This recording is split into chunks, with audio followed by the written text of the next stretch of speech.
And welcome to Touchline. I'm your host, Anthony Totera, on a very special day here in the province of Ontario, the 55th Toronto Italia event, the reunion, and what a day it has been. Right now, I'm joined by Alf the Blasters. Everyone knows Alf in the community of soccer. Alf, what brings you out here today? Well, a couple of different reasons, Anthony. I'm the MC for the event. It's a celebration of the 55 years of the founding of Toronto Italia, one of the great clubs, local clubs that was established well back in the 1950s, and it's just really a celebration of the history, the traditions of this organization, and I've been asked, and I'm most pleased to be the master of ceremonies. And on top of that, I've also been asked to receive an award on behalf of the media of Toronto and of Ontario for helping and assisting in the growth, let's say, of the Toronto Italia brand and the club and the organization over the years. So I'm very honored to be on both sides of the event, and to be helping out many friends and acquaintances that I've known for many years. Well deserved, I might add, with that award, Alf. But most importantly, Alf, let's talk about so many people, the who's who here today. Roberto Bettega, Paul Stalteri, Victor Montoline, guys that are proud. Past and present. Past and present, but guys that are proud. But one thing that sticks out with me, they talk about the kids and their coaches and the memories and the love for the game. That's where it's all formed, right, Anthony? I mean, it all starts at the grassroots level. All of us have played the game at different levels, and we've all had people inspire us. We've all had people guide us through our careers. And in so many cases, the opportunities aren't there for many kids to progress. Obviously, here we're celebrating those that had the opportunities, those that had the ability, certainly first of all the ability, and then the opportunity to progress in their careers. And I look at someone like a Paul Stalteri, whom we recognized and we honored at the end of the evening, and someone who grew up in a system that allowed his group and himself in particular to thrive. And he progressed up through the ranks, played a year with the Toronto Lynx, was scouted immediately and brought over to Europe, where he had a very successful career, and certainly was a pillar of our Canadian national team for many years, one of the most representative Canadian team members. And that is the story in a nutshell, really.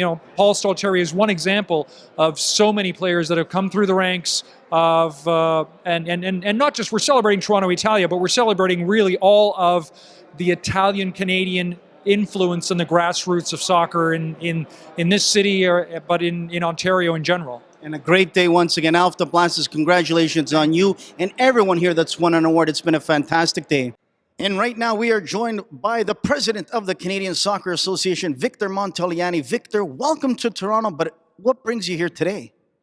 Well, it's an honor today. I'm here. I was invited by the Italian community of Toronto to celebrate the 55-year anniversary of Toronto Italia as a club, and so it was an honor to be here. Obviously, it's my roots, and being also very intimate with the Vancouver Columbus Italia, who's a club that's still going strong. It's sort of great being here with people that have really grown the game and left a legacy in Canadian soccer. So it's been an honor for me to be here.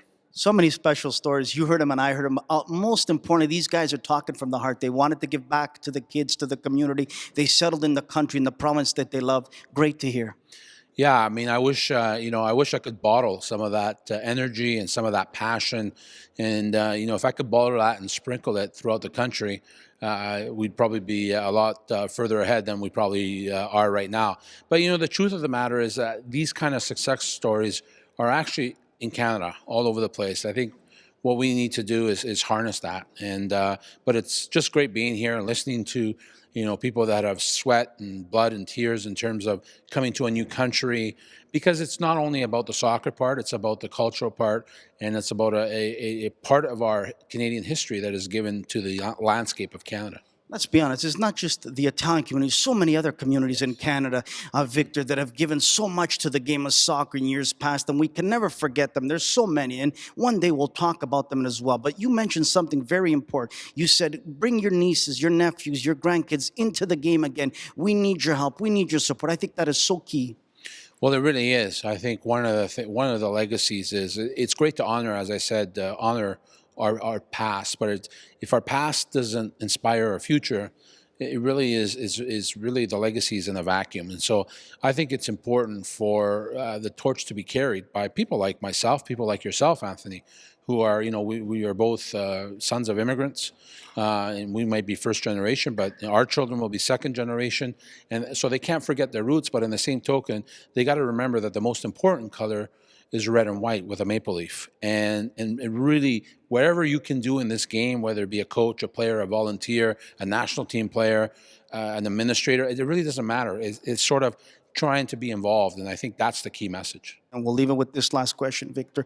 What do you want to do before your term is up, and then if you run again, make an imprint that will leave something, not for Victor Montagliani's legacy, but for the game?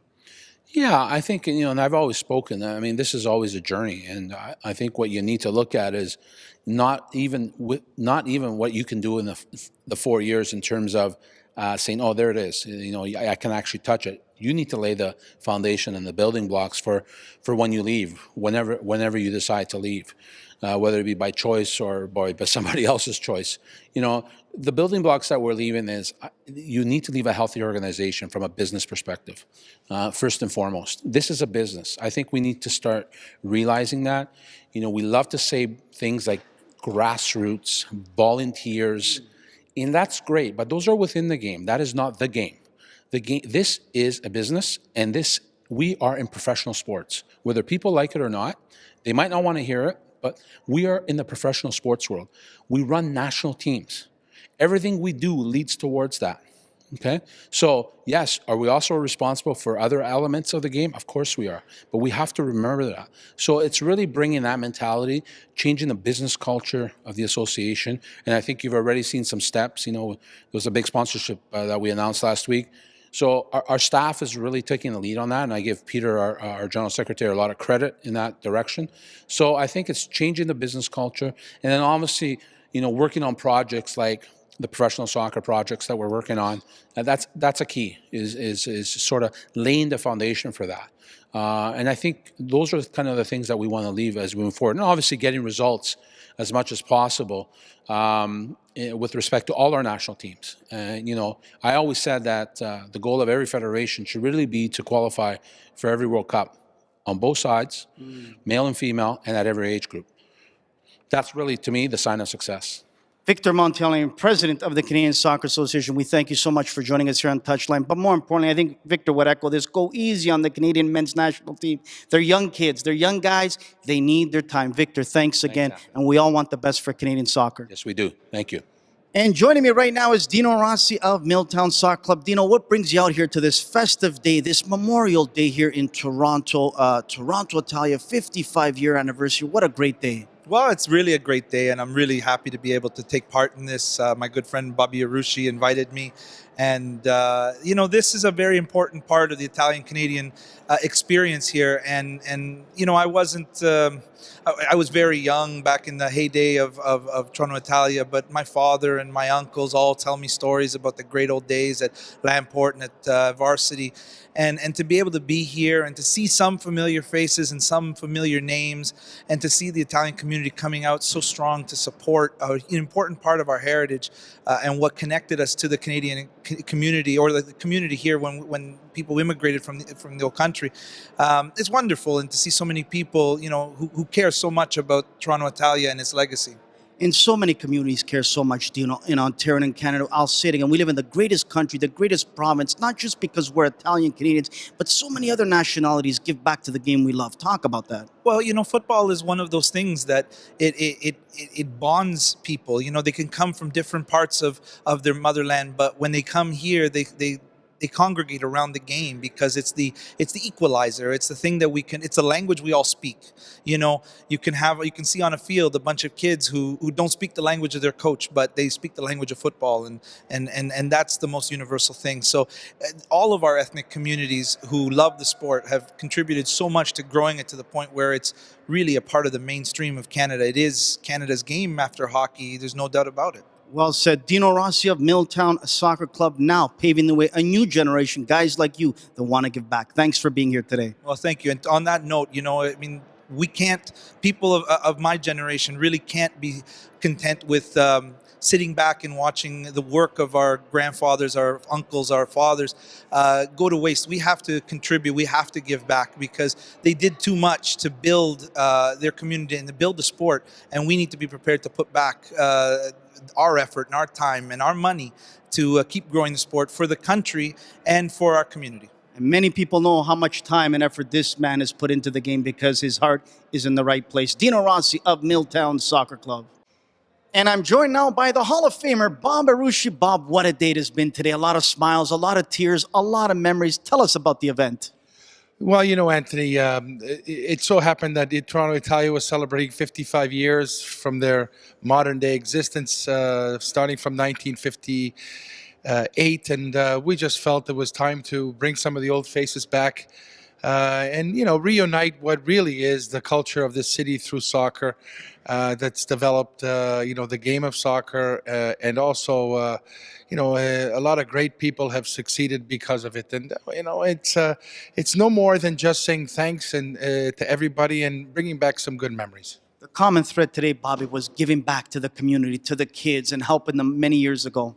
Well, it is, Anthony. I mean, you know, if I think to when I was young and what some of my mentors gave me through the game of soccer, their passion, which translated through me, and I'm trying to give back through the Toronto Azzurri with our project at Keel and Steels, that 5,000 square foot clubhouse that we're going to try and create programming for those kids that have come from challenged families.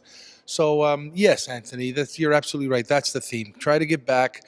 Roberto Bettica spoke about getting coaches, mentors, people that can teach.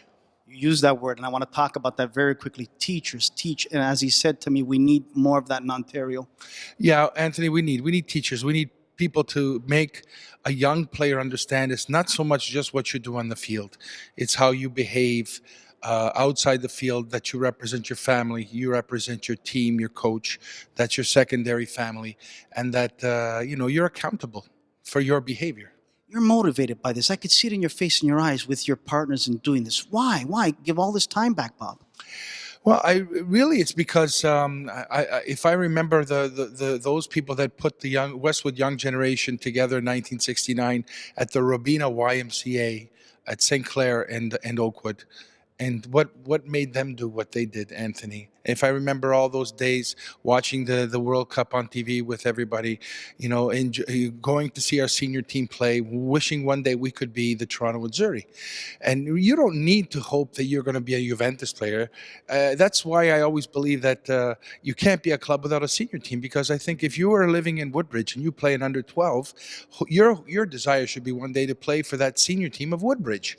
And then if you reach that pinnacle, then there's other objectives and goals to reach. But I think you have to have that you know, that local objective that has to be built in. Really, without that cherry, which is the senior expression, Anthony, you don't have a club. A Hall of Famer, Bob Arushi. Congratulations on what a great event, Bob. Thank you, Anthony.